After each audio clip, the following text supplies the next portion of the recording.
Hello everyone, welcome to our YouTube channel. আজকে আমি তোমাদের সঙ্গে মিসেলিনিয়াসের একটি প্র্যাকটিস সেট আলোচনা করব, যেখানে জেনারেল স্টাডিজ এবং কারেন্ট অ্যাফেয়ার্স থেকে গুরুত্বপূর্ণ এমসিকিউগুলি আছে। Indian history, geography, constitution, economy, science এবং কারেন্ট অ্যাফেয়ার্স সমস্ত পোর্শন থেকেই আমি কোশ্চেন রেখেছি এবং সেগুলি তোমাদের আপকামিং মিসেলিনিয়াসের এক্সামের জন্য খুবই গুরুত্বপূর্ণ। দেখো, প্রথমেই আমি কারেন্ট অ্যাফেয়ার্স দিয়ে শুরু করছি। চলো আজকের ক্লাসটি শুরু করি। দেখো, ফার্স্ট কোয়েশ্চেন কি আছে। ফার্স্ট কোয়েশ্চেন বলছে, which ministry launch the digital India literacy mission 2026। বলছে ডিজিটাল ইন্ডিয়া লিটারেসি মিশন 2026 কোন মন্ত্রক চালু করেছে, মানে কোন মন্ত্রী পরিষদ চালু করেছে। দেখো কি কি অপশন আছে। Ministry of electronics and information technology, ministry of IT, ministry of communication and ministry of education. এখানে সঠিক উত্তর হচ্ছে ministry of electronics and information technology. এই মিনিস্ট্রিটি ডিজিটাল ইন্ডিয়া লিটারেসি মিশন 2026 স্কিমটি চালু করেছে। দেখো, digital India literacy initiatives including PMG, DISHA and NDLM are executed under the aegis of Ministry of Electronics and Information Technology। তোমরা জানো এরকম স্কিমগুলি কোন মিনিস্ট্রি চালু করেছে, এখান থেকে খুবই প্রশ্ন আসে এবং এই কারেন্ট অ্যাফেয়ার্সটি খুবই গুরুত্বপূর্ণ একটি কারেন্ট অ্যাফেয়ার্স। নেক্সট কোয়েশ্চেন দেখো, the Amondawa tribe is primarily found in which country. বলছে আমান্ডোয়া উপজাতিটি মূলত কোন দেশে দেখতে পাওয়া যায়। এটি একটি কারেন্ট অ্যাফেয়ার্সের সাথে রিলেটেড। তোমরা জানো যে আমাদের WBPSC বোর্ড কারেন্ট টপিকের উপর থেকে কোশ্চেন দিয়ে থাকে। তো এটি একটি কারেন্ট টপিক। কেন কারেন্ট টপিক? কারণ এই রিসেন্ট রিসার্চার্সরা আবিষ্কার করেছেন বা দেখেছেন যে আমান্ডোয়া বলে একটি উপজাতি আছে, যেটি ব্রাজিলের অ্যামাজন রেন ফরেস্টে তারা বসবাস করে এবং তারা এখনো পর্যন্ত তোমার যে ক্লক, ক্যালেন্ডার এবং কাউন্টিং, যে নিউমেরিক্যাল এজ, এসব সমস্ত কিছু থেকে দূরে আছে। তারা সময়, তারিখ এগুলি থেকে এখনো তাদের কাছে অজানা। ঠিক আছে, তো সেই কারণে এই কারেন্ট অ্যাফেয়ার্সটি খুবই গুরুত্বপূর্ণ এবং উপজাতি থেকেও আমরা পিএসসির এক্সামে কিন্তু কোয়েশ্চেন দেখে থাকি। তো সেই কারণে আমান্ডোয়া উপজাতিটি ব্রাজিলের অ্যামাজন রেন ফরেস্টে এদের বসবাস। দেখো, এই যে Amondawa are an indigenous Amazon tribe in Brazil, linguists discovered that their language lacks an abstract linguistic concept of time or calendar system। তারা টাইম এবং ক্যালেন্ডার সিস্টেম থেকে এখনো অনেক দূরে আছে। নেক্সট কোয়েশ্চেন দেখো, এটিও খুব গুরুত্বপূর্ণ একটি current affairs. Which cricket team won Ranji trophy title 2025-26। কোন ক্রিকেট টিম যে রঞ্জি ট্রফি জিতেছে 2025-26 সালে? বলো কোন দেশ জিতেছে। কি কি অপশন আছে? জম্মু কাশ্মীর, কর্ণাটক, মধ্যপ্রদেশ এবং সৌরাষ্ট্র। সঠিক উত্তর কি হবে? সঠিক উত্তর হচ্ছে জম্মু কাশ্মীর। জম্মু কাশ্মীর 2025-26 যে ক্রিকেটের রঞ্জি ট্রফি সেটি জিতেছে। দেখো, Jammu Kashmir made history by winning their maiden Ranji trophy title in the 2025-6 season after defeating 8 times champion Karnataka in the grand finale। তাহলে কি হলো, গ্র্যান্ড ফাইনালে কাকে? কর্ণাটককে হারিয়ে জম্মু কাশ্মীর প্রথমবারের জন্য রঞ্জি ট্রফিটি জিতেছে। কাকে হারিয়ে? কর্ণাটককে হারিয়ে। ঠিক আছে, কর্ণাটক কি 8বারের চ্যাম্পিয়ন কর্ণাটককে হারিয়ে জম্মু কাশ্মীর প্রথমবারের জন্য রঞ্জি ট্রফি জয়লাভ করেছে। রঞ্জি ট্রফি কোন খেলার সঙ্গে যুক্ত? রঞ্জি ট্রফি ক্রিকেট খেলার সঙ্গে যুক্ত। দেখো, next question, Meghamalai wildlife sanctuary is located in which state. আচ্ছা, মেঘামালাই ওয়াইল্ড লাইফ স্যাংচুয়ারি এটি কোন রাজ্যে অবস্থিত? অপশন কি কি আছে দেখো, কেরালা, কর্ণাটক, অন্ধ্রপ্রদেশ, তামিলনাড়ু। এটা ওয়েস্টার্ন ঘাটের অন্তর্গত। ঠিক আছে, এবং এটি তামিলনাড়ুতে অবস্থিত। এটিও একটি কারেন্ট অ্যাফেয়ার্স রিলেটেড। কেন কারেন্ট অ্যাফেয়ার্স রিলেটেড? কারণ এই মেঘামালাই যে ওয়াইল্ড লাইফ স্যাংচুয়ারি আছে, এখান থেকে 9টি নতুন ফৌনাল স্পেসিস আবিষ্কৃত হয়েছে। তো সেই কারণেই এটি কারেন্ট অ্যাফেয়ার্স সঙ্গে যুক্ত এবং একটি গুরুত্বপূর্ণ প্রশ্ন। তোমরা জানো ন্যাশনাল পার্ক, অভয়ারণ্য, এগুলি থেকে WBPSC তে প্রত্যেকটি পরীক্ষাতে একটি না একটি প্রশ্ন থাকেই এবং কোন রাজ্যে অবস্থিত, এরকম টাইপেরই কিন্তু কোয়েশ্চেন থাকে। তাহলে মেঘামালাই ওয়াইল্ড লাইফ স্যাংচুয়ারি কোথায় অবস্থিত? তামিলনাড়ুতে অবস্থিত। দেখো, Meghamalai wildlife sanctuary is located in Tamil Nadu in the Western Ghat. It forms a key portion of the Srivilliputhur Meghamalai tiger reserve. ঠিক আছে, শ্রীভিল্লিপুথুর মেঘামালাই টাইগার রিজার্ভের একটি প্রধান অংশ। খুবই গুরুত্বপূর্ণ এটি। দেখো এরপরে কি আছে, এর পরেরটিও খুবই গুরুত্বপূর্ণ। কি আছে প্রশ্ন? প্রশ্ন হচ্ছে Chandrika Pujari won which medal in women's 51 kg category at the world boxing futures cup 2026। World boxing futures cup 2026 মহিলাদের মধ্যে 51 কেজি বিভাগে চন্দ্রিকা পূজারী কোন পদকটি জিতে নিয়েছেন? কি কি অপশন আছে দেখো, gold medal, silver, bronze, naan of the above. সঠিক উত্তর কি হবে বলো? সঠিক উত্তর হচ্ছে গোল্ড মেডেল। তিনি গোল্ড মেডেল জিতেছেন। ঠিক আছে, চন্দ্রিকা পূজারী তিনি গোল্ড মেডেল জিতেছেন ওয়ার্ল্ড বক্সিং ফিউচার্স কাপে। দেখো, চন্দ্রিকা পূজারী produced a magnificent performance to win gold medal in women 51 kg category in Bangkok. ঠিক আছে, কাকে পরাজিত করেছে? Defeating Uzbekistan's Mardoguna Nazokat in the final. তাহলে ফাইনালে কাকে হারিয়েছে? উজবেকিস্তানের মার্ডোভানা নাজোকাটকে হারিয়ে তিনি গোল্ড মেডেল কিন্তু জিতে নিয়েছেন। দেখো নেক্সট কোয়েশ্চেন কি, who was the founder of the Pala dynasty of Bengal? বলছে বাংলার যে পাল ডাইনেস্টি ছিল সেই পাল ডাইনেস্টির প্রতিষ্ঠাতাকে। খুব সোজা কোয়েশ্চেন এবং খুব গুরুত্বপূর্ণ কোয়েশ্চেন। দেখো এটি সঠিক উত্তর কি হবে? অপশন কি কি আছে? গোপাল, মহিপাল, ধর্মপাল আর দেবপাল। তাহলে সঠিক উত্তর কিন্তু হয়ে যাবে গোপাল। ঠিক আছে, পাল ডাইনেস্টির প্রতিষ্ঠাতাকে গোপাল, এবং ধর্মপাল, মহিপাল, দেবপাল এরা সবাই কিন্তু পাল ডাইনেস্টির রাজা।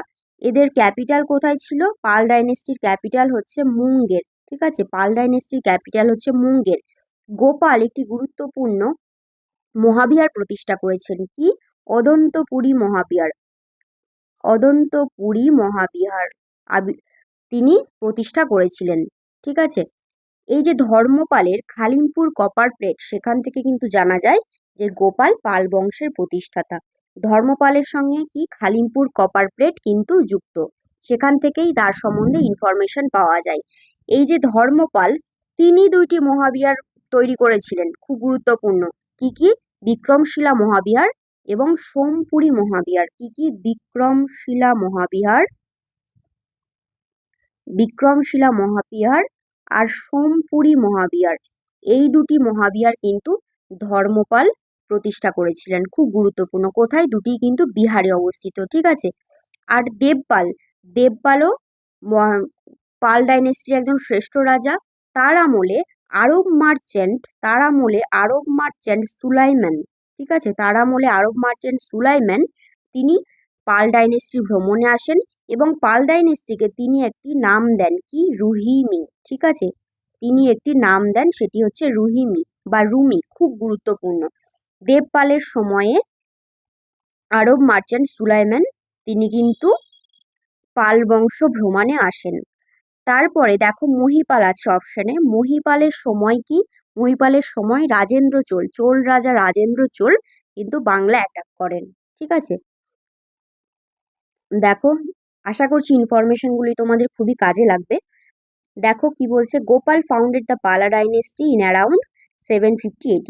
তাহলে গোপাল মোটামুটি 750 AD নাগাদ তিনি বাংলাতে তিনি কি করেন? এই যে মাৎস্যান্যায় বা নৈরাজ্য এর অবসান ঘটিয়ে তিনি পাল বংশের প্রতিষ্ঠা করেন। দেখো নেক্সট কোয়েশ্চেন কি আছে, হু রোট আইহোল প্রশস্তি? আইহোল প্রশস্তি কে রচনা করেন? এটিও একটি খুবই গুরুত্বপূর্ণ প্রশ্ন। আইহোল প্রশস্তি থেকে আমরা কার কথা জানতে পারি? পুলকেশী টু। আইহোল প্রশস্তি থেকে আমরা পুলকেশী টু এর কথা জানতে পারি। আইহোল প্রশস্তি থেকে আমরা পুলকেশী টু এর কথা জানতে পারি। পুলকেশী টু এর একটি উপাধি ছিল কি? দক্ষিণ পথনাথ। দক্ষিণ পথনাথ, দক্ষিণ পথনাথ। ঠিক আছে, তিনি হর্ষবর্ধনকে পরাজিত করেছিলেন এই আইহোল প্রশস্তি থেকেই আমরা জানতে পারি নর্মদা নদীর তীরে একটি যুদ্ধতে তিনি হর্ষবর্ধনকে পরাজিত করেছিলেন। খুব গুরুত্বপূর্ণ প্রশ্ন। আর এই পুলকেশী টুকে কে পরাজিত করেন? পুলকেশী টুকে পল্লবরাজ নরসিংহ বর্মন। পল্লবরাজ নরসিংহ বর্মন, ঠিক আছে, পল্লবরাজ নরসিংহ বর্মন তিনি পুলকেশী টুকে কি করেন? পরাজিত করেন এবং হত্যা করেন। এবং তারপরে তিনি বাতাপি কোন্ডা উপাধি গ্রহণ করেন। কে? পল্লবরাজ নরসিংহ বর্মন। ঠিক আছে, এরপরে দেখো, এরপরে আর কি কি অপশন আছে? বাণভট্ট। বাণভট্ট হচ্ছে হর্ষবর্ধনের সভাকবি, তাই তো? বাণভট্ট হচ্ছে হর্ষবর্ধনের সভাকবি, যিনি কি রচনা করেছিলেন? কাদম্বরী রচনা করেছিলেন আর হর্ষচরিত রচনা করেছিলেন। কি রচনা করেছিলেন বলো? কাদম্বরী আর হর্ষচরিত। ঠিক আছে, কাদম্বরী আর হর্ষচরিত। রবিকীর্তি আইহোল প্রশস্তি লেখেন। আর হরিসেন তিনি কে ছিলেন? হরিসেন হচ্ছে সমুদ্রগুপ্তের সভাকবি। যিনি কি লেখেন? যিনি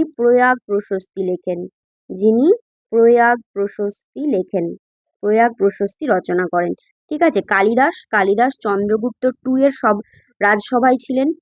যে 9 জেমস ছিল, সেই 9 জেমসের মধ্যে একজন ছিলেন কালিদাস। দেখো এই যে Ravikirti was the court poet of Chalukya king Pulakeshi two. ঠিক আছে, the Aihole Prashasti describe Pulakeshi two's military triumphs including the famous victory over Harshavardhana. এই আইহোল প্রশস্তি থেকেই আমরা জানতে পারি যে চালুক্য রাজ পুলকেশী টু তিনি হর্ষবর্ধনকে পরাজিত করেন। এই চালুক্যদের রাজধানী কোথায় ছিল? চালুক্যদের রাজধানী ছিল বাতাপি। ঠিক আছে, এই প্রশ্নটিও আসে খুব। তো ইনফরমেশনগুলি কিন্তু খুবই গুরুত্বপূর্ণ, তোমরা পারলে খাতায় নোট ডাউন করে নাও, তোমাদের পরে রিভিশন করতে খুব সুবিধে হবে। দেখো নেক্সট কোয়েশ্চেন কি আছে?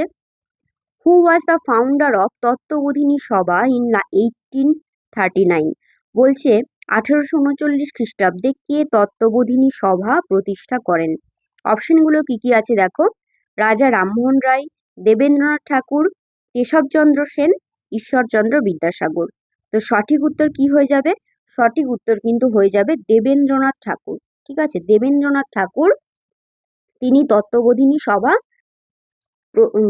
প্রতিষ্ঠা করেন। তারপরে দেখো রাজা রামমোহন রায় আছে। রাজা রামমোহন রায় তিনি কি করেছিলেন? তিনি আত্মীয় সভা প্রতিষ্ঠা করেছিলেন এবং আত্মীয় সভাতে পরে সেটি ব্রাহ্ম সভা এবং ব্রাহ্ম সমাজ হয়। 1928 খ্রিস্টাব্দে ব্রাহ্ম সভা, 1930 খ্রিস্টাব্দে ব্রাহ্ম সমাজ, এবং সেখানে কিন্তু দেবেন্দ্রনাথ টেগর এবং কেশবচন্দ্র সেন দুজনেই যোগদান করেছিলেন। ঠিক আছে, দেখো এই যে Devenant Tagore founded Tattwabodhini Sabha in Calcutta 6 October 1839, originally named Tattwabodhini Sabha to promote religious inquiry and Upanishad wisdom. উপনিষদের বাণী প্রচার এবং ব্রাহ্ম ধর্ম প্রচারের জন্য তিনি তত্ত্ববোধিনী সভাটি প্রতিষ্ঠা করেছিলেন। দেখো নেক্সট কোয়েশ্চেন কি আছে? Which session of INC declared পূর্ণ স্বরাজ বা কমপ্লিট ইন্ডিপেন্ডেন্স, যেটি এই অবজেক্টিভটি গ্রহণ করা হয়েছিল? দেখো অপশন কি কি আছে। 1907 সুরাট অধিবেশন। আচ্ছা, 1907 সুরাট অধিবেশনে কি হয়? সুরাট স্প্লিট, তাই তো? আমরা কি জানি? সুরাট স্প্লিট। এবং এই সময় এর প্রেসিডেন্ট কে হয়েছিলেন? প্রেসিডেন্ট হয়েছিলেন রাসবিহারী ঘোষ। এবং এই সময় কি চরমপন্থী এবং নরমপন্থী এই দুইটি দলে কিন্তু কংগ্রেস বিভক্ত হয়ে যায়। ঠিক আছে, চরমপন্থী দল এবং নরমপন্থী দল দুটি দলে ভাগ হয়ে যায় সুরাট অধিবেশনে। কবে? 1907 সালের সুরাট অধিবেশনে। এবং সেখানকার প্রেসিডেন্ট কে ছিলেন? সেখানকার প্রেসিডেন্ট ছিলেন রাসবিহারী ঘোষ। এর পরের অপশন দেখো কি আছে। এর পরের অপশন 1928 সালের ক্যালকাটা অধিবেশন। 1928 সালের ক্যালকাটা অধিবেশনের প্রেসিডেন্ট কে ছিলেন? প্রেসিডেন্ট হচ্ছে মতিলাল নেহেরু। ঠিক আছে, মতিলাল নেহেরু হচ্ছে ক্যালকাটা অধিবেশনের প্রেসিডেন্ট হয়েছিলেন এবং এই সময় নেহেরু রিপোর্ট পাবলিশ করা হয়। কিন্তু নেহেরু রিপোর্ট কি, এই যে তার আগে ব্রিটিশ সরকার যে ডোমিনিয়ন স্ট্যাটাসের কথা বলেছিলেন, সেই ডোমিনিয়ন স্ট্যাটাস গ্রহণ করে একটি কনস্টিটিউশনাল ড্রাফট তৈরি করা হয়। তো সেটি নেহেরু রিপোর্ট নামে পরিচিত এবং মতিলাল নেহেরু তিনি সভাপতি হয়ে সেই অধিবেশনে নেহেরু রিপোর্ট প্রকাশ করেন। তারপরের অপশন কি আছে দেখো, তারপরের অপশন আছে আমাদের এই প্রশ্নের উত্তর লাহোর অধিবেশন 1929। এই লাহোর অধিবেশন যেহেতু ডোমিনিয়ন স্ট্যাটাসের কথা বলা হয় 1928 সালেই, তো সেই কারণে 1929 সালেই জওহরলাল নেহেরু প্রেসিডেন্ট হয় এবং আমাদের ইয়াং লিডার সমস্ত তারা ডোমিনিয়ন স্ট্যাটাস এই প্রস্তাবটি তারা গ্রহণ করেন না। তারা সম্পূর্ণ কমপ্লিট যে ইন্ডিপেন্ডেন্স, পূর্ণ স্বাধীনতা, পূর্ণ স্বরাজের দাবি করেন এবং এটি গ্রহণ করা হয় কবে, 1929 খ্রিস্টাব্দের লাহোর অধিবেশনে। ঠিক আছে, তারপরের অপশন কি আছে, 1931 খ্রিস্টাব্দের করাচি অধিবেশন। 1931 খ্রিস্টাব্দের করাচি অধিবেশনের সভাপতি কে হন? সভাপতি হন বল্লভভাই প্যাটেল। বল্লভভাই প্যাটেল বল্লভভাই প্যাটেল তিনি 1931 খ্রিস্টাব্দের করাচি সেশনের সভাপতি হন এবং এখানে কয়েকটি গুরুত্বপূর্ণ অবজেক্টিভ রেজলিউশন নেওয়া হয়। কি কি? ফান্ডামেন্টাল রাইট, ফান্ডামেন্টাল রাইট এটি এই ড্রাফটটি লেখেন জওহরলাল নেহেরু এবং ফান্ডামেন্টাল রাইট সেটি প্রকাশ করা হয় এই অধিবেশনে। আর কি? ন্যাশনাল ইকোনমিক প্রোগ্রাম গ্রহণ করা হয় এই করাচি সেশনে, 1931 খ্রিস্টাব্দের করাচি সেশনে, যেটাতে বল্লভভাই প্যাটেল সভাপতিত্ব করেন। তাহলে পূর্ণ স্বরাজ এই অবজেক্টিভ রেজলিউশনটি কবে নেওয়া হয়? লাহোর সেশন, 1929-এর লাহোর সেশন। দেখো এই যে presided by Jawaharlal Nehru in December 1929, Lahore session of the Indian National Congress pass the historic Purna Swaraj বা কমপ্লিট ইন্ডিপেন্ডেন্স রেজলিউশন। ঠিক আছে, কমপ্লিট ইন্ডিপেন্ডেন্স রেজলিউশনটি গ্রহণ করা হয়। নেক্সট কোয়েশ্চেন দেখো, which river flows through the rift valley in India? বলছে রিফট ভ্যালির মধ্যে দিয়ে, রিফট ভ্যালি মানে কি? গ্রস্ত উপত্যকা, যেটা আমরা স্তূপ পর্বতে দেখতে পাই, তাই তো? এই স্তূপ পর্বতের যে গ্রস্ত উপত্যকা, এর মধ্যে দিয়ে কোন নদীটি প্রবাহিত হয়েছে? দেখো অপশন কি আছে, নর্মদা ও তাপি, সোন, চম্বল ও তাপি, লুনি। সঠিক উত্তর কি হবে বলো? সঠিক উত্তর হচ্ছে নর্মদা ও তাপি। সঠিক উত্তর হচ্ছে নর্মদা ও তাপি রিফট ভ্যালির মধ্যে দিয়ে প্রবাহিত হয়েছে। নর্মদা নদী কোথা থেকে উৎপত্তি লাভ করেছে? নর্মদা নদী উৎপত্তি লাভ করেছে অমরকণ্টক। অমরকণ্টক, ঠিক আছে, নর্মদা নদী উৎপত্তি লাভ করেছে অমরকণ্টক এবং খুব ইম্পর্টেন্ট, এটি বিন্ধ্য ও সাতপুরা, এই প্রশ্নটিও খুব আসে। বিন্ধ্য ও সাতপুরা পর্বতমালার মাঝে অবস্থিত। আর এটার মাউথ কোথায়? মাউথ হচ্ছে গলফ অফ খাম্বাত, আরব সাগর। গলফ অফ খাম্বাত আরব সাগরে এটি মিশেছে। আর তাপ্তি নদী কোথায় থেকে উৎপত্তি লাভ করেছে? তাপ্তি নদী কিন্তু এমপির সাতপুরা থেকে, এমপির সাতপুরা মানে মধ্যপ্রদেশের সাতপুরা থেকে তাপ্তি নদী উৎপত্তি লাভ করেছে এবং এটিও এই আরব সাগরের খাম্বাত উপসাগরে গিয়ে পড়েছে। তাপি নদীর উপরে একটি খুব গুরুত্বপূর্ণ ড্যাম, কি বলো? উকাই ড্যাম। খুব গুরুত্বপূর্ণ উকাই ড্যাম তাপি নদীর উপর গড়ে উঠেছে। এরপরে সোন হচ্ছে গঙ্গার উপনদী, তাই তো? সোনও কিন্তু এই অমরকণ্টক থেকে উৎপত্তি লাভ করেছে। সোন নদী অমরকণ্টক থেকে উৎপত্তি লাভ করেছে এবং সোন নদীর উপরে রিহান্দ ড্যাম আছে, তাই তো? রিহান্দ হচ্ছে সোনের একটি উপনদী এবং তার উপরে রিহান্দ ড্যাম কিন্তু গড়ে উঠেছে।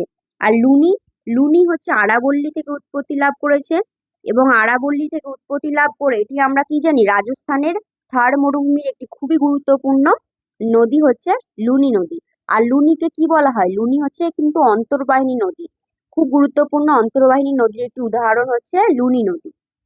আর দেখো এই যেখানে আছে চম্বল নদীটি কোথা থেকে উৎপন্ন লাভ করেছে? চম্বল নদীটি কিন্তু এই বিন্ধ্য পর্বত থেকে উৎপত্তি লাভ করেছে। চম্বল কোথা থেকে? বিন্ধ্য পর্বত থেকে উৎপত্তি লাভ করেছে এবং চম্বল কার উপনদী? চম্বল কিন্তু যমুনার উপনদী। ঠিক আছে, চম্বল যমুনার উপনদী। দেখো এই যে both Narmada and Tapi flowed westward through rift valley bounded by the Vindhya পর্বত এবং সাতপুরা, যেটি আমি তোমাদের এক্ষুনি বললাম। এই রিফ্ট ভ্যালিটি বিন্ধ্য পর্বত এবং সাতপুরার মাঝে অবস্থিত। এবং নর্মদা ভ্যালি, খুব ইম্পর্টেন্ট এই প্রশ্নটি আসে, নর্মদা ভ্যালি কোন দুটি পর্বতমালার মাঝে অবস্থিত? তো নর্মদা ভ্যালি কিন্তু বিন্ধ্য আর সাতপুরা মাউন্টেন রেঞ্জের মাঝে অবস্থিত। খুবই গুরুত্বপূর্ণ একটি প্রশ্ন। রিফ্ট ভ্যালি মানে হচ্ছে গ্রস্ত উপত্যকা, যেটা আমরা মেনলি স্তূপ পর্বতের ক্ষেত্রে দেখতে পাই। ঠিক আছে, নেক্সট কোয়েশ্চেন দেখো কি বলছে। Which article directs the state to organize village panchayat? বলছে কত আর্টিকেল সংবিধানের কোন অনুচ্ছেদে পঞ্চায়েত গঠনের নির্দেশের কথা বলা আছে? অপশন কি কি আছে দেখো। Article 39, article 40, article 44, article 50। এই সব কটি আর্টিকেলই কিন্তু ডিপিএসপির অন্তর্গত, তাই তো? ডিপিএসপির অন্তর্গত, যেটির ফুল ফর্ম কি? Directive principle of state policy. Directive principle of state policy ডিপিএসপির অন্তর্গত, যেটি কোথায় আছে? পার্ট 4-এ আছে। যেটি কোথায় আছে? পার্ট 4-এ আছে। এবং এটি আইরিশ কনস্টিটিউশন থেকে নেওয়া হয়েছে, তাই তো? এটি আইরিশ কনস্টিটিউশন থেকে আইডিয়াটা নেওয়া হয়েছে। তাহলে দেখো আর্টিকেলগুলোতে কি কি আছে আমরা দেখি।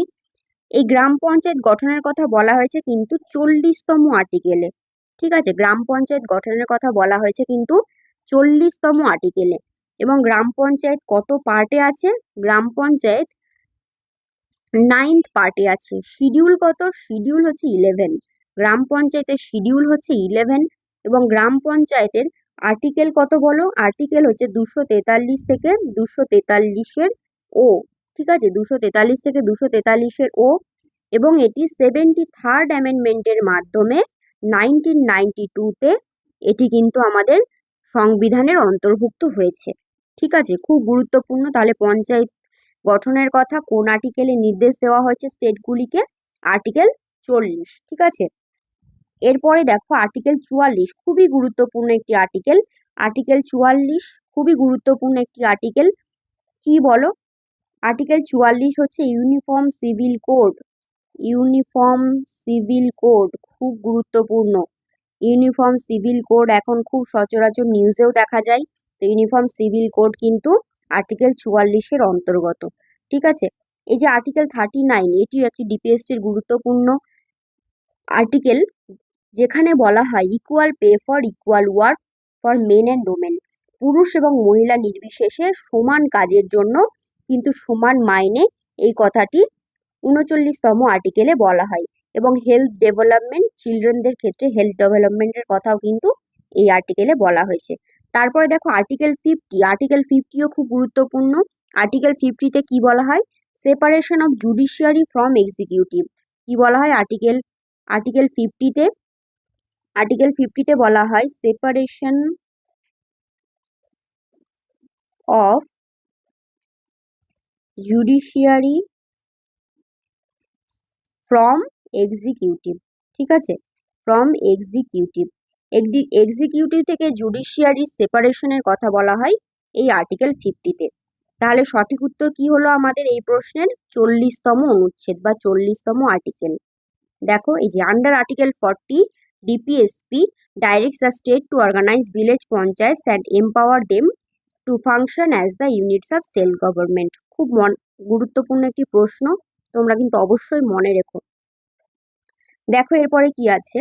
এর পরের প্রশ্ন বলছে Sundarban was declared a UNESCO world heritage site primarily for its. বলছে সুন্দরবনকে যে ইউনেস্কো ঐতিহ্যবাহী অ্যাওয়ার্ডটি দেওয়া হয়েছে, ঘোষণা করা হয়েছে, তার মূল কারণ কি?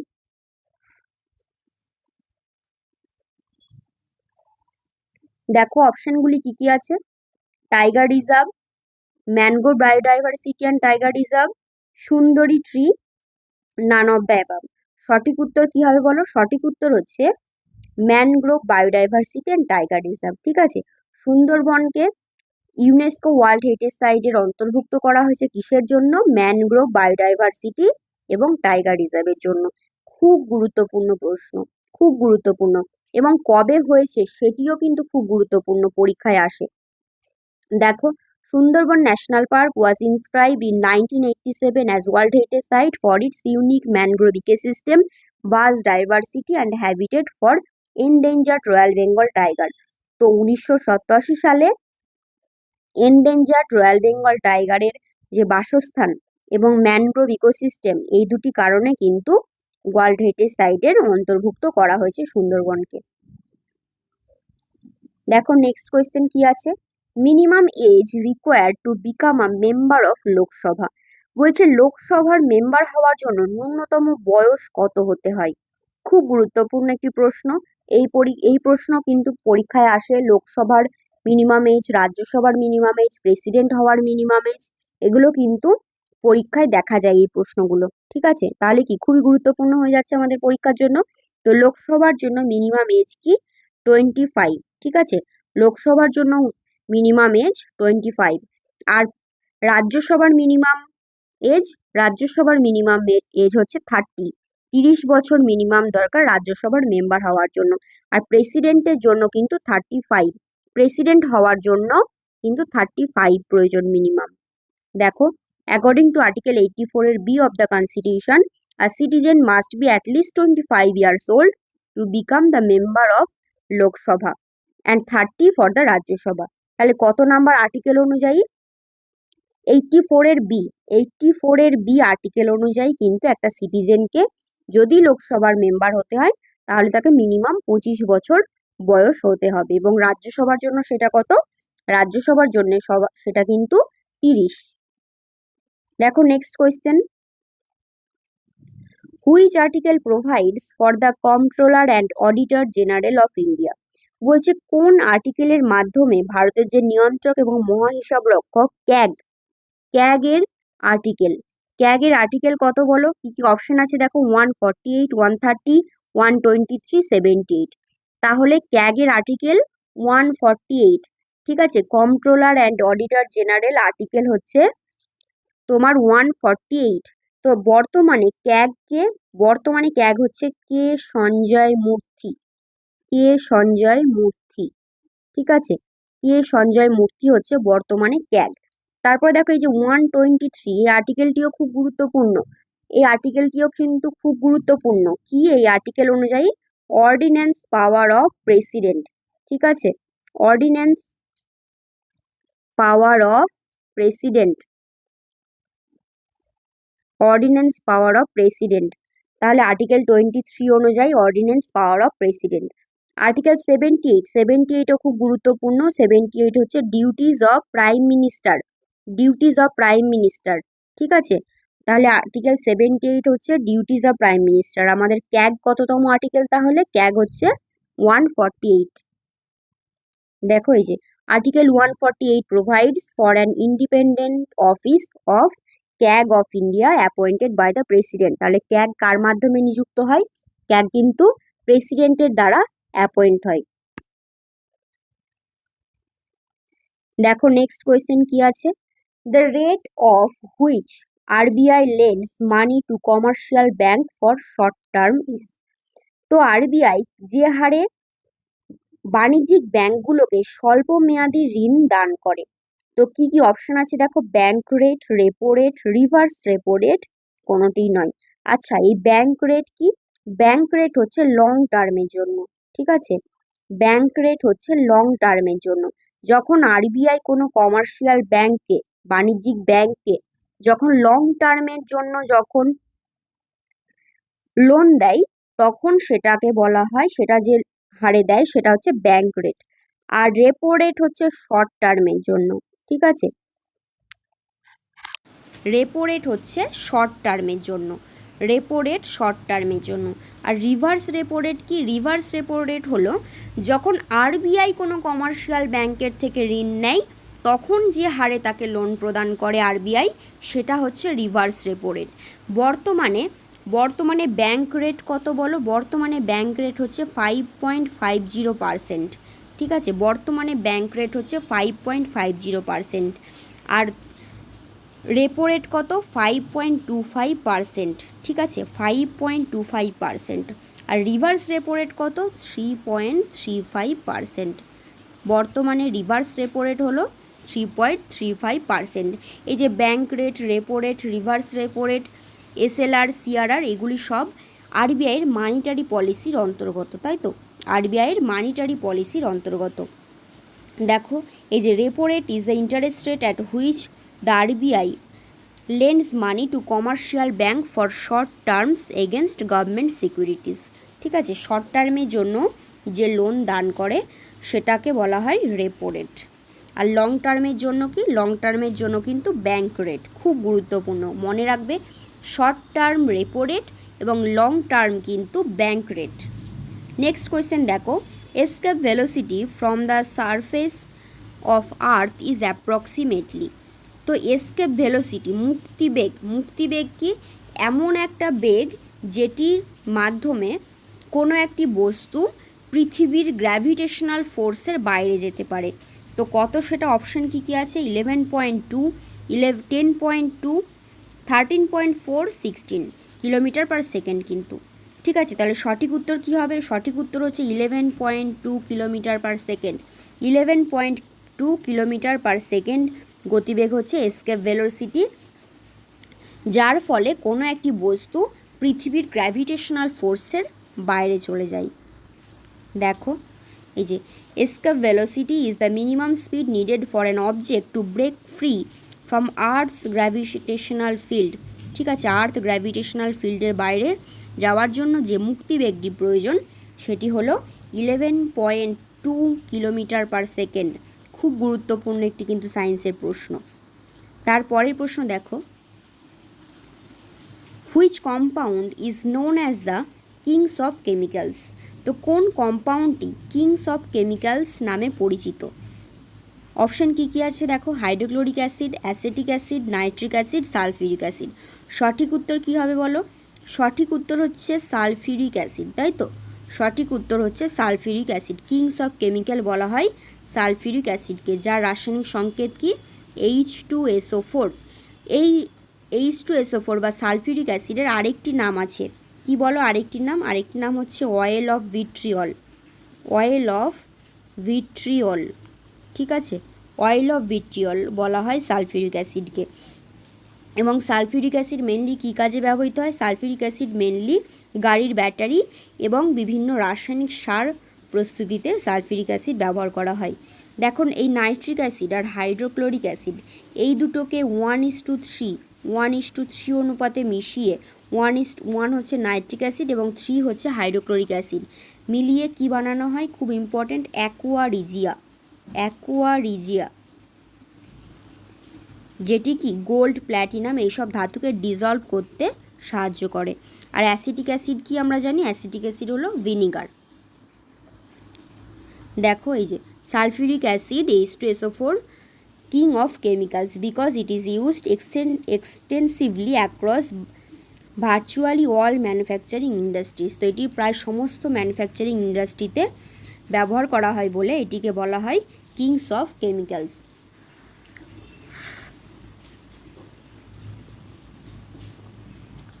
নেক্সট কোয়েশ্চেন দেখো কি আছে, Minamata disease is caused by industrial pollution of. তো মিনামাটা ডিজিজ এটি কিসের দূষণের কারণে ঘটে। অপশান কী কী আছে, মার্কিউরি বা পারদ, লেড বা সীসা, জিঙ্ক, হাইড্রোক্লোরিক অ্যাসিড। তো সঠিক উত্তর কী হবে বলো, মিনামাটা ডিজিজ কোন দূষণের ফলে হয়, পারদের দূষণের ফলে। ঠিক আছে, মার্কিউরি বা পারদের দূষণের ফলে কিন্তু মিনামাটা রোগটি হয়ে থাকে। দেখো এই যে Minamata disease is a severe neurological syndrome caused by the methyl mercury poisoning. It was first discovered in Minamata Bay, Japan in 1956। ঠিক আছে, মিথাইল মার্কিউরি এই দূষণের কারণে কিন্তু মিনামাটা রোগটি হয়ে থাকে। এটি কোথায় প্রথম শনাক্তকরণ করা হয়, জাপানের মিনামাটা শহরে, এবং সেইখান থেকে এটির নাম দেওয়া হয়েছে কিন্তু মিনামাটা। এটি খুব গুরুত্বপূর্ণ একটি প্রশ্ন পরীক্ষার জন্য, সচরাচর পরীক্ষাতে কিন্তু এসে থাকে এই প্রশ্নটি। দেখো তারপরে, deficiency of vitamin C causes which disease. Vitamin C এর অভাবে কোন রোগটি হয়ে থাকে। তো ভিটামিন সি এর রাসায়নিক নাম কি বলো, অ্যাসকর্বিক অ্যাসিড, তাই তো, ভিটামিন সি এর রাসায়নিক নাম হচ্ছে অ্যাসকর্বিক অ্যাসিড। ভিটামিন সি এর রাসায়নিক নাম অ্যাসকর্বিক অ্যাসিড। এটি কিন্তু লেবু জাতীয় ফলে এর সোর্স, এবং এটি কি, এটি ওয়াটার সলিউবল। ঠিক আছে, খুব গুরুত্বপূর্ণ প্রশ্ন। ভিটামিন সি এবং বি হলো ওয়াটার সলিউবল, বাকি এ ডি ই কে কিন্তু ফ্যাট সলিউবল। তো ভিটামিন সি এর অভাবে কী রোগ হয়?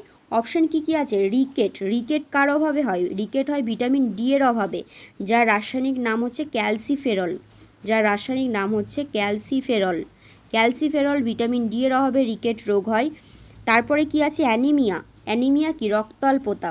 তাই তো, রক্তাল্পতা কার অভাবে হয়? ভিটামিন বি12। ভিটামিন বি12, যার রাসায়নিক নাম কি? Folic acid.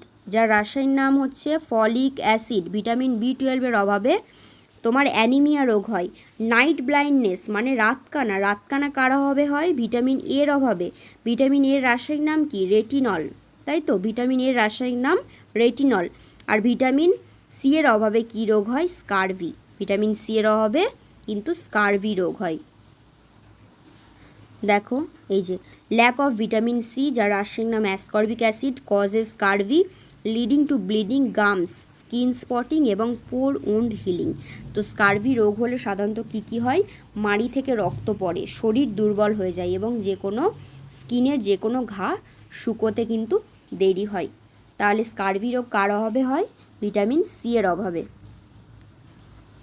নেক্সট কোয়েশ্চেন কী আছে দেখো, during whose reign did foreign traveller Niccolo Conti visit Vijayanagar empire?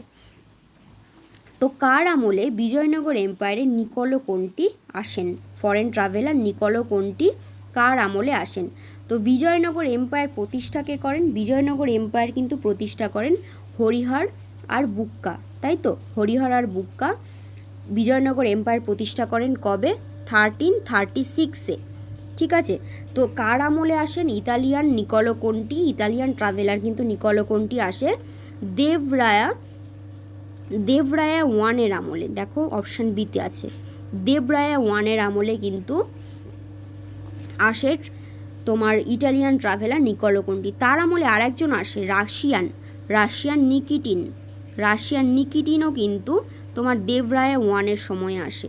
দেবরায়া 1 এবং দেবরায়া 2, হরিহর বুক্কা, এরা সঙ্গম ডাইনেস্টির রাজা। ঠিক আছে, কৃষ্ণদেব রায়া, আচ্ছুতদেব রায়া হচ্ছে তুলুবাস ডাইনেস্টির রাজা। কৃষ্ণদেব রায়া এবং অচ্ছুতদেব রায়া। আর দেবরায়া 1 এবং দেবরায়া 2 হচ্ছে সঙ্গম ডাইনেস্টির রাজা। তো কৃষ্ণদেব রায়া বিজয়নগর এম্পায়ার একজন শ্রেষ্ঠ রাজা। তাই তো, তার সময় অষ্টদিগ্গজ ছিল। তো অষ্টদিগ্গজের মধ্যে উল্লেখযোগ্য ছিল কি? আল্লাসানি পেদনা, তেনালি রামা। ঠিক আছে, এবং তার লেখা একটি গুরুত্বপূর্ণ বইও আছে। কৃষ্ণদেব রায়ার লেখা গুরুত্বপূর্ণ বই কি বলো? গুরুত্বপূর্ণ বই হচ্ছে আমুক্ত মাল্যদা। ঠিক আছে, আর আচ্ছুতদেব রায়ের আমলে একজন পর্তুগিজ ট্রাভেলার ফার্নোয়া নুনিস, তিনি বিজয়নগর এম্পায়ারে আসেন। দেখো এই যে Italian merchant and explorer Niccolo Conti visited Vijayanagara in 420 AD during the reign of Sangama dynasty ruler Devaraya 1। ঠিক আছে, নেক্সট কোয়েশ্চেন দেখো কি আছে, which commander destroyed the ancient universities of Nalanda and Vikramashila? তো নালন্দা এবং বিক্রমশিলা এই মহাবিহারটি, ইউনিভার্সিটিটি কে ধ্বংস করেছিলেন? অপশান কি আছে দেখো, মোহাম্মদ ঘুরি, তারপরে মোহাম্মদ বখতিয়ার খিলজি, মোহাম্মদ ঘুরি, কুতুবুদ্দিন আইবক, গিয়াসুদ্দিন তুগলক। তাহলে সঠিক উত্তর কী হবে বলো? সঠিক উত্তর হচ্ছে মোহাম্মদ বখতিয়ার খিলজি। তিনি 1202 সাল নাগাদ তিনি নালন্দা এবং বিক্রমশিলা মহাবিহারটি ধ্বংস করেন। এবং তিনি কার কমান্ডার ছিলেন? তিনি মোহাম্মদ ঘুরির কমান্ডার ছিলেন। মোহাম্মদ ঘুরি কি? ইসলামের রিয়েল ফাউন্ডার।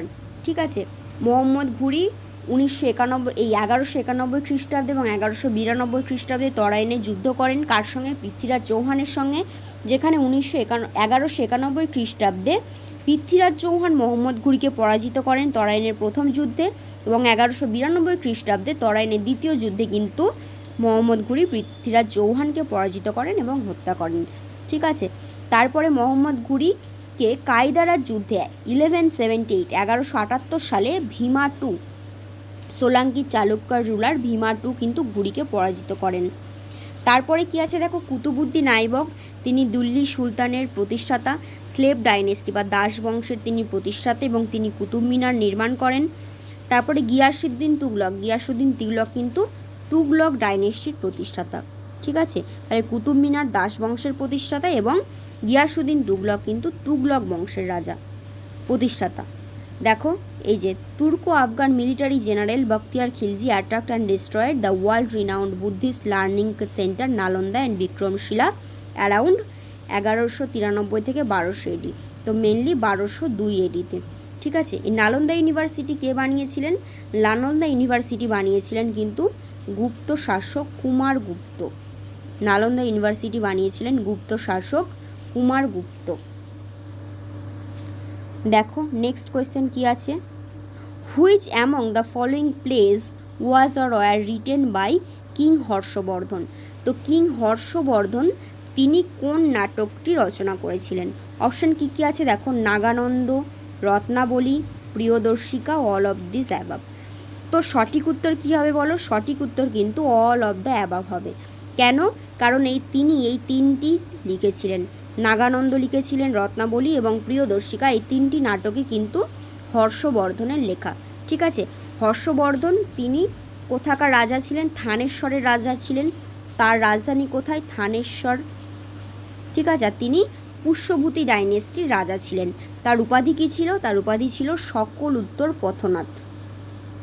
দেখো এই যে emperor Harshavardhana was accomplish scholar and playwright in Sanskrit. He authored all three famous Sanskrit plays, Nagananda, Ratnavali এবং প্রিয়দর্শিকা। তাহলে হর্ষবর্ধন নাগানন্দ, রত্নাবলী এবং প্রিয়দর্শিকা তিনটি নাটকে কিন্তু তিনি লিখেছিলেন এবং তার সভাকবি বাণভট্ট তিনি লিখেছিলেন হর্ষচরিত এবং কাদম্বরী। দেখো নেক্সট কোয়েশ্চেন কি আছে, Tungabhadra multipurpose project is an interstate project between which state. তো তুঙ্গভদ্রা মাল্টিপারপাস প্রজেক্ট এটি কোথায় অবস্থিত? কোন দুইটি রাজ্যের এটি যৌথ প্রকল্প? অপশান কী কী আছে দেখো, কর্ণাটক, অন্ধ্রপ্রদেশ, তারপরে কর্ণাটক, মহারাষ্ট্র এবং অন্ধ্রপ্রদেশ, কর্ণাটক আর গোয়া। সঠিক উত্তর হয়ে যাবে কর্ণাটক আর অন্ধ্রপ্রদেশ। ঠিক আছে, তুঙ্গভদ্রা প্রকল্পটি তুঙ্গভদ্রা নদীর উপর গড়ে উঠেছে এবং তুঙ্গভদ্রা কি? তুঙ্গভদ্রা কৃষ্ণার উপনদী, তাই তো, তুঙ্গভদ্রা কৃষ্ণার উপনদী। এবং তুঙ্গভদ্রার মাল্টিপারপাসটি গড়ে উঠেছে কর্ণাটক আর অন্ধ্রপ্রদেশ এই দুটি স্টেটের যৌথ উদ্যোগে। দেখো তুঙ্গভদ্রা, কর্ণাটক আর Andhra Pradesh. Tungabhadra dam is built across the Tungabhadra river, a major tributary of Krishna. ঠিক আছে, তুঙ্গভদ্রা তাহলে কার উপনদী?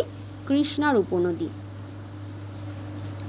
দেখো তার পরের কোয়েশ্চেন, এটিও খুব গুরুত্বপূর্ণ, Jog falls is situated on which river. বলছে যোগ জলপ্রপাত এটি কোন নদীর উপর অবস্থিত? অপশান কী কী আছে, কাবেরী, শরাবতী, নর্মদা, চম্বল। তাহলে সঠিক উত্তর কী হবে বলো? সঠিক উত্তর হচ্ছে শরাবতী। শরাবতী নদীর উপর যোগ জলপ্রপাতটি অবস্থিত। কোথায়? শরাবতী নদীর উপরে। দেখো এই যে যোগ ফলস এর আরেকটি নাম কি? Gersoppa falls is created by the Sharavati river dropping 253 meters on the Shimoga district of Karnataka। এবং এটি কোথায় অবস্থিত? তাহলে এটি কর্ণাটকে অবস্থিত। যোগ জলপ্রপাত বা গারসোপ্পা জলপ্রপাত কর্ণাটকের শিমোগা জেলার শরাবতী নদীর উপরে কিন্তু অবস্থিত। দেখো তার পরের question, the greater Himalaya is otherwise called as. Greater হিমালয়াকে আরেকটি কী নামে ডাকা হয় বা আরেকটি কী নামে পরিচিত গ্রেটার হিমালয়া? তো গ্রেটার হিমালয়া আরেকটি কী নামে পরিচিত? দেখো কী কী অপশান আছে, সহ্যাদ্রি, হিমাদ্রি, শিবালিক, আসাম হিমালয়া। আমরা কি জানি, হিমালয়ের উচ্চতা অনুযায়ী হিমালয়কে তিনটি ভাগে ভাগ করা হয়েছে। একটা কি? গ্রেটার হিমালয়া, যার আরেকটি নাম হচ্ছে হিমাদ্রি। ঠিক আছে, গ্রেটার হিমালয়া যার আরেকটি নাম হচ্ছে হিমাদ্রি। তারপরেই কি আছে? লেজার হিমালয়া, যার আরেকটি নাম হচ্ছে হিমাচল, যার আরেকটি নাম হচ্ছে হিমাচল। ঠিক আছে, ঠিক তার নিচেই আছে কি? শিওয়ালিক।